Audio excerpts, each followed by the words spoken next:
अस्सलाम वालेकुम dear little stars, कैसे हैं आप सब। उम्मीद करती हूँ सब ठीक ठाक होंगे। मैं आपकी टीचर मिस फातिमा नई क्लास के साथ हाजिर हूँ। डियर स्टार्स, आज मैं आपको उर्दू गिनती 71 से लेकर 80 तक हिज्जे के साथ पढ़ना सिखाऊंगी। तो चलें क्लास शुरू करते हैं।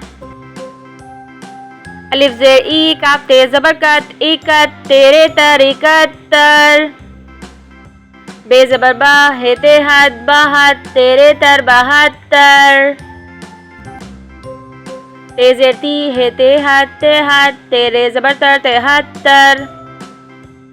चे वाव चो, हे ते हद, चौहत, तेरे तर, चौहत्तर।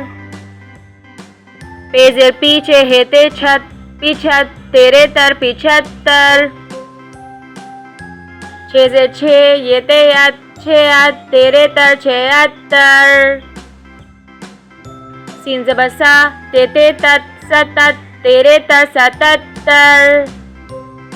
अलिफ ज़बर आ, ठे ते ठत, अठत, तेरे तर, अठत्तर।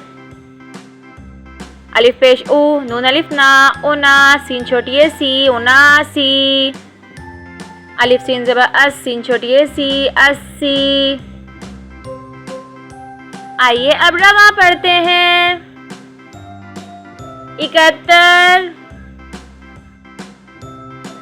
72,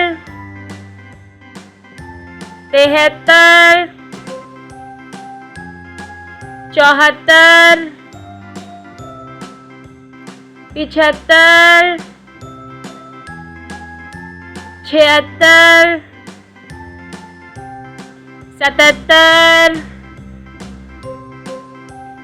78, 79, 80। डियर स्टार्स, उम्मीद करती हूँ आपको आज की क्लास अच्छे से समझ में आ गई होगी। मिलती हूँ नेक्स्ट क्लास में, जब तक के लिए बाय बाय।